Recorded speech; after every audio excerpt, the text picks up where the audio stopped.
Robert Johnson, what's up, man? How are you? Hey, good. How are you, man? Good, good. How you doing? How things going? It's good. It's been busy. I think this is the busiest I've been, even including my army time. But Okay. it's good. Busy is allowing me to get out of the army and do real estate full time. So I love looking it, forward man. I to love it. Well, you're already kind of getting into civilian mode with it. the Yep. with the beard there. It's looking good. Yeah. I'm like about 7 weeks into baby leave right now, and then I'll go back just for 3 weeks to out process and go on terminal leave before I'm Okay. out. Are they gonna So make you shave it all before you go? yes, yeah. Unfortunately, I will have to shave it all for those 3 weeks. Yep. Nice, man. Well, congrats on the little one. Thank you. And congrats on, getting out of the army. Let's dive into it. Just for the people Sure. that don't know you, this is a Military Investor Network member spotlight, and you've been a part of the network for a while now. And you're just down in Colorado Springs, so not too far away from me. So Hmm. let's just give a little background about who you are and what you're doing. Yeah, Rob Johnson. I'm active duty Army still, but like we mentioned, soon to be out. I joined the military through ROTC. Did my lieutenant years as an infantry officer in the 82nd, and then I switched over to Intel as a captain to finish up my active duty time in 4ID. Okay. And then a couple of years ago, me and my business partner Keith Andrews, who's also a member of MIN, Yep. started Alpha Zulu Realty. It's a full service real estate brokerage and property management company. We lean heavily into the property management side, and that is we started that actually on my first round of baby leave, and then yeah, now I'm on my second round of baby leave and leaving the army to do that full time.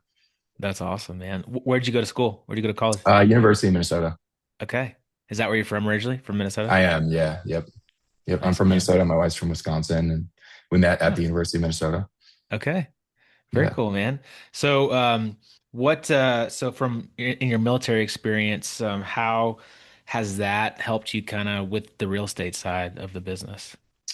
I think like the military is super people focused. I mean, it's like it is. If you need to solve a problem, you need to talk to a person. I think that differs from the typical corporate life where people sit behind a computer a lot more these days. Yeah.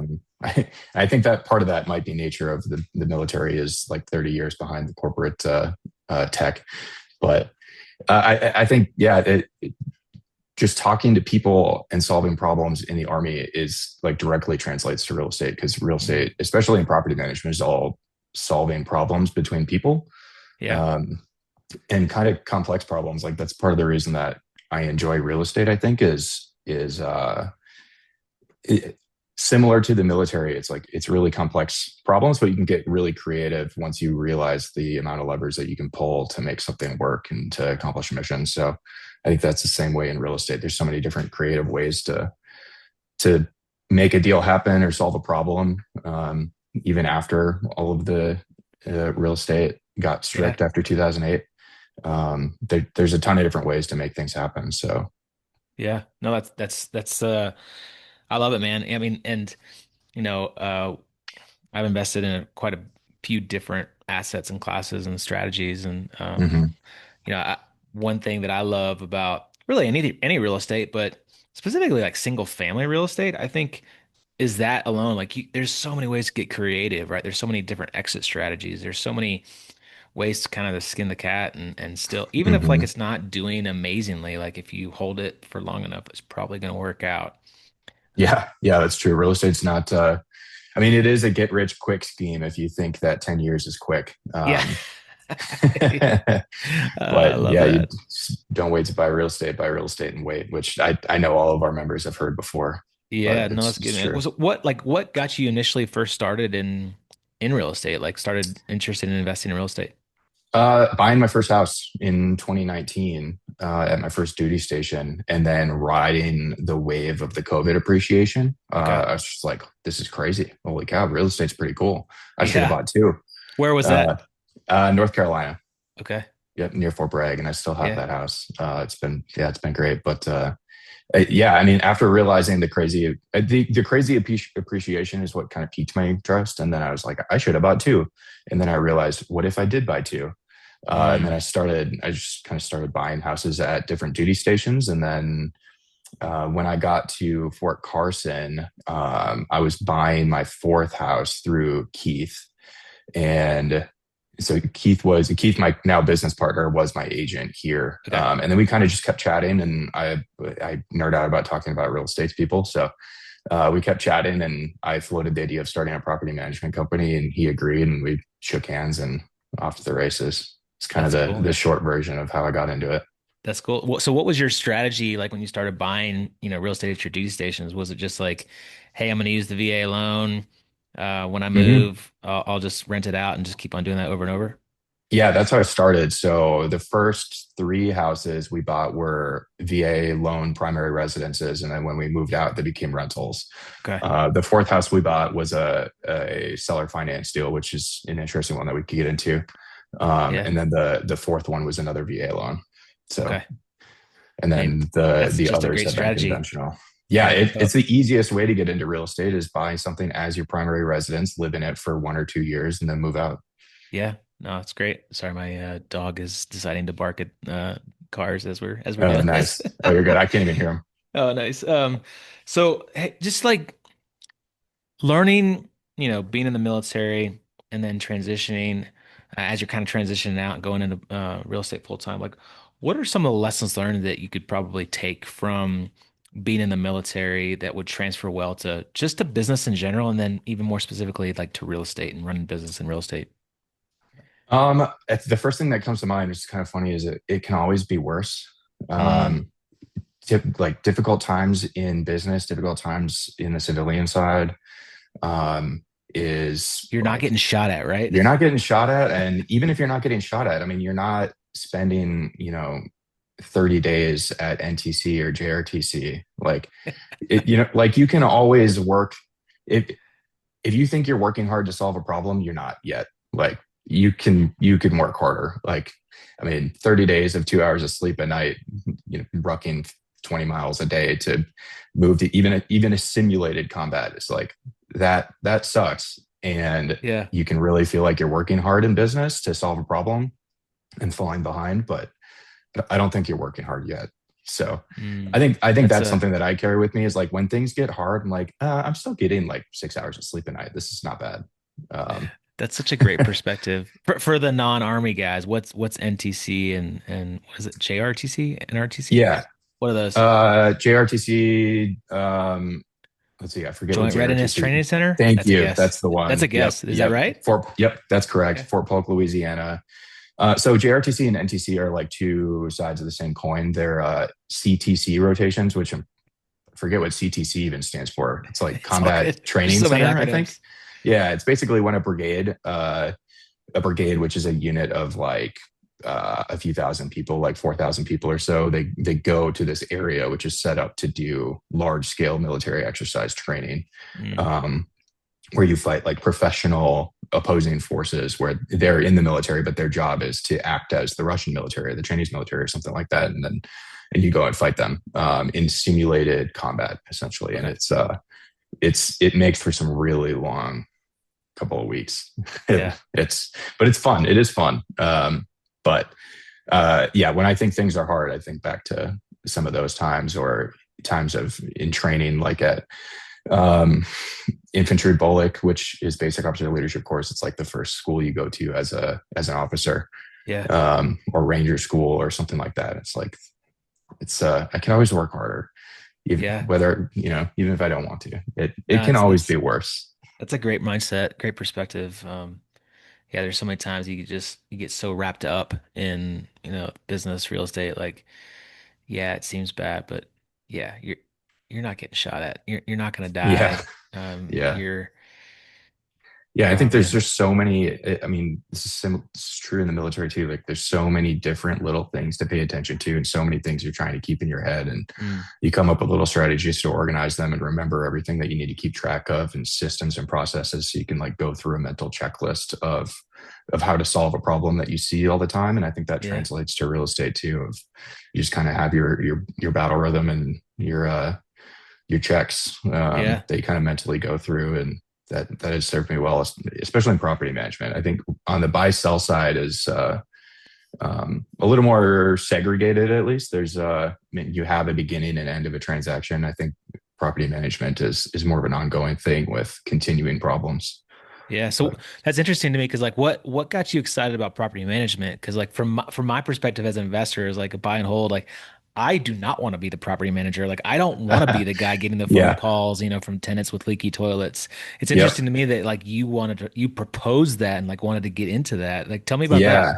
Yeah, so it started with not being able to find a good property manager for my own Okay. properties. Fair. Yeah, so I mean, I had property managers that wouldn't pick up the phone outside of business hours. I'm like, well, you kind of have to, man. I mean, people are Yeah. living in the house actively and they sometimes need some service. Yeah. Like if they can't just run without hot water. In fact, that Right. will eventually lead to a legal liability for me. Like you need to Mm. pick up the phone or property managers that give bad advice. So for example, my very first house that I bought, the one in North Carolina, I didn't know what I was doing when I moved out of it. So I hired a property manager and he would just give bad advice sometimes. For example, when the dryer vent was clogged with Yeah. lint, and it took Yeah. a couple of days to get somebody out there to be able to unclog it. He just recommended that they unplug it and continue to run the dryer in the house with no dryer vent. I'm like that, dude. Don't do that. Don't do that. Like, I will give them money to go to a Yeah. laundromat or something, but Right. don't have them run the dryer just spitting out humid air into my house in July Yeah. in North Carolina. Oh man. So I started self-managing properties after that, and I agree with you that self-managing sucks, um, but it gets better at scale. So Okay. it like the problems that you have to go through for one or two or three properties are very similar hurdles that you have to cross for 50 properties.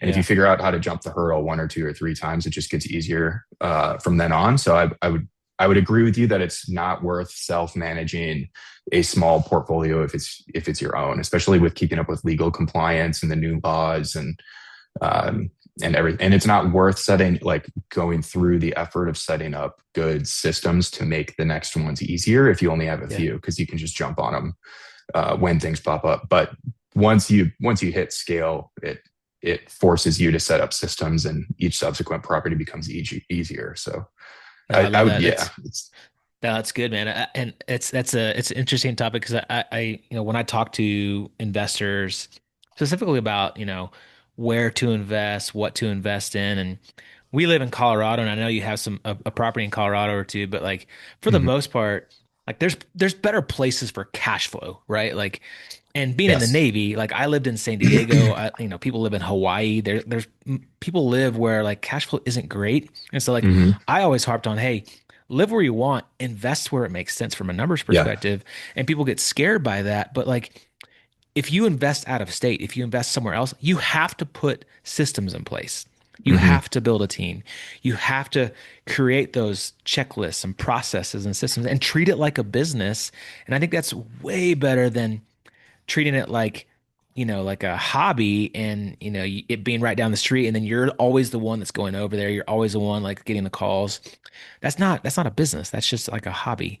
So I love that point with that perspective of the property management side. As you grow and scale, it actually gets easier. exactly. Yeah, each subsequent property you add is less work, so eventually it becomes worth it to actually stay up to date on all the laws and systems and processes and everything. Yeah. So Yeah, that's good, man. Well, from an investor standpoint, like what would you say has been like one of your best investments so far? So I think that would be the seller finance deal that I mentioned before. This is Talk it's about kind that. of a Like, give fun, us the details on it. yeah, it's kind of a fun story. So it's a deal I bought in Texas. So long story short, I was living in Arizona, moving from Arizona to Colorado, and I had a house going up for rent in Arizona, and somebody in Texas reached out to me wanting to rent it. The timeline didn't end up working out for him to rent my place, but he had a house for sale in Texas, and Hmm. we just kind of kept touching base every once in a while. He was really curious about real estate investing and how all that worked. Was he a And military then guy? no, he's not. No, Okay. no affiliation to the military at all. But yeah, we ended up talking about real estate, and then I reached back out like a month later because his house I saw was still available for sale, and he was having trouble selling it. And I was just like, hey, like I offered to help him basically. I was like, I think you could do better with your listing description. Well, I think your agent could do better with their listing description. And I think you could get better photos. And I think you're priced a little high. Um, and we were talking, and eventually I was like, hey, I could probably buy your house at your asking price if the terms made sense. And he was like, Mm, what do you mean? What terms? I thought the only term that mattered was the selling price. It's like, no, no, no, sit down. I love it. uh, it, Long story short, I gave him three options. I was like, he said he was interested, and I gave him three options. Like, I can give you a high purchase price, high total purchase price with no money down, or I can give you a lower total purchase price with a lot of money down, or somewhere in the middle. And he wanted a higher down payment Okay. to help him move or pay off some debt or whatever he had going on. Um, so I ended up buying his place for 440. It was originally listed at 480. I think it was still listed at 470 when I bought it at 440, Huh. which was I think 440 was about 15 or 20K below what it was actually worth. I think it would have actually sold um for 455, 460.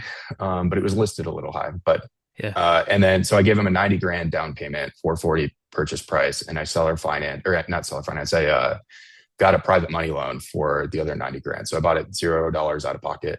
And then I Nice. never even brought up during the wholesale process interest rate. So I got the seller finance portion is 0% interest rate. So we just worked out a What? monthly, yeah, we just worked out a monthly payment that worked well for him. So I pay him 1775 every month, and uh, it's all entirely going to principal, and then I pay 8% on the private money part, which was 90 grand, which I've paid down to, I don't know, I've paid most of it down by now. But effectively, the overall effective rate is like below 2%, which is great. Dude, that's crazy. And you're keeping that as a rental property? Yep. Yeah. I rented out for 2,400 bucks. It was turnkey. So I closed one day, and I think I had a tenant moving in the next week. So yeah, That's it was pretty amazing. great. And you said that Yeah. was in Texas. What part of Texas? Temple, Texas. Oh, wow. I've never even been there. I've never Dude, seen the I'm house. from Belton, Texas, which is like Oh, the next really? town right. Yeah, That's hilarious. Yeah, that's that's funny. cool. Well, I'm considering selling that property before my balloon, which is in a year and a half. So if you know Okay, anybody, nice, dude. That's yeah, awesome, man. yeah. Um, what about your worst investment? Do you have any bad ones out there? I was thinking about this. I think my worst investment was selling Bitcoin and Tesla in 2016. Uh, Selling them. yeah, Okay. I had some Bitcoin and Tesla stock in 2016, and I sold them, and I don't even remember what I sold them or why I sold them, like why I needed the money. I was in college, so I think it was probably just beer. But Oh yeah, man. the funny thing is, it was on recommendation from my uncle, who was a financial advisor, and he thought that they were risky investments. So, which Okay. maybe maybe he was right, but that would have been a nice couple hundred grand payout. Your uncle was the one that told you to sell? Yeah, he recommended Oh, selling. Yep, yep. dang, man.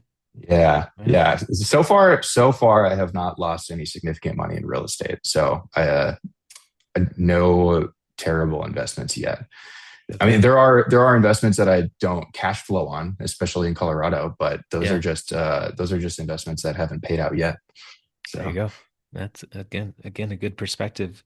Um, if you were to go back and give your younger self advice, I mean, it sounds like you started pretty early in the investing world, but if you were to go back, what advice would you give yourself? I think, man, if I were going back to my college days, I would tell myself to buy a house hack and Mm, rent it out to college friends. I had no idea they existed. I mean, I didn't get into real estate stuff for another several years, but I didn't even know that that was possible. But I mean, that would be the most obvious financial leg up that I could see if I were to go back and tell myself to do something is buy a house hack in college and rent it out to your friends. yeah, dude. Well, Um, now you know that, so you can tell your kids that at least, right? yeah, exactly, exactly. Or I think like if I were to go back to me like just post college, I think it would be awesome if I started experimenting with a white belt business or something. It's just a Yeah. simple thing to get my feet wet. I think that would be yeah, I don't know. I had a lot of different hobbies that mostly costed money. Um, but I think if I would have, I think I would have enjoyed just experimenting in the business game. Yeah. No, it's good, man. I love it. Um, what would you, so to the Military Investor Network, to the audience that's watching this and listening to it, what would you tell them? What advice would you give to them, and or what would you ask of those that are watching? And feel free to plug Alpha Zulu Realty or plug your property management or whatever you want to do. Yeah, I think just get started. Like get your feet wet and get in the game. Like there's only so much learning that you're going to be able to do behind a screen and behind a book, and that is valuable. Don't get me wrong, but I think getting your feet wet a little bit with a a low risk deal. Don't try to get into a down to the studs reno right away, but move into a property and then like fix it up while you're there, move out and rent it out, or get into a house hack if your family situation allows for it. That is the easiest leg up financially that you can get, I think. Yeah. Um, yeah, I think I'm also available. So I enjoy. This was a hobby before I started the business, which was just helping people figure out how to solve real estate problems, and now I do it professionally, and I'm happy to do it for free too. So I do it all the time. Actually, I just a couple of days ago reached out to a private owner that was listing their property on Zillow, and I was like, hey, I have some recommendations. Um, and sometimes that leads to business and sometimes it doesn't, which is fine. But I think what I'm trying to say is feel free to any of the members to reach out, and if you need a second opinion on a real estate problem, or if you need help, or if you need a property manager or a realtor. Yeah. All of it is good. I'm happy to give my second opinion for free and help out any of the members. That's great, man. Just real quick, give a plug about Alpha Zulu. Like, what are you guys doing? Where are you specifically? What's your focus? Yeah, And kind of Alpha what's Zulu Realty. We focus on property management in Colorado Springs and the neighboring areas. We have some properties down in Pueblo. We've got properties out towards Woodland Park and Castle Rock and kind of the big surrounding area around Colorado Springs. Um, I think we're the best property managers in town. I think we have the probably the cheapest prices, and we're the best because I think the reason that we do so well is because we pick up the phone 24/7. I mean, we mm, have no personal boundaries right now. So it's um wait until your kids are in sports and run around. I'm just joking. yeah, I know yeah. Keith has that going on too, but Yep. No, but we kind yeah, of split tasks, so it's pretty yeah, good. If I'm too busy to do something, Keith jumps on it, and vice versa. We plan our vacations to be not at the same time. yeah. But That's cool. yeah, no, our I mean our average. I think the thing that we are best at is getting places filled. Our average list to lease time is under a week right now. Wow, that's great. Yeah, yeah. We cover, I think part of that too is we cover photos and cleaning. So we don't have to try to convince an owner to get professional photos or professional cleaning done. We just pay for that ourselves. Yeah, So places always, all of our places are presented really well. And they rent out nice. really quickly. That's cool. And so, where do people get more information about that? Yeah, go to alphazulurealty.com. Okay, We have a Instagram page that we are uh, pretty bad at posting on, but we're starting to get better. okay, And then I have a personal Instagram page. Rob does REI. okay, Instagram and YouTube. I again need to get better at posting on it, but that's where you can find more about me and my investments personally. And okay. then follow Alpha Zulu Realty too. Find updates Great. about us. Awesome, man. Well, I'll put that stuff in the show notes. Well, this has been fun, man. We haven't actually gotten to hang out too much, but Yeah, I know we're close. And as you get out of the army, I'm sure you'll have a little bit more freedom on your hands. So yeah, yeah. we can grab a coffee or something. But That'd be hey, great. I appreciate everything you're doing for the community. I appreciate just you offering up, your knowledge and help to those that are inside. And yeah, man, let's keep it going. Yeah, appreciate it. Thanks, Stu. Thanks, Rob. See ya. See ya.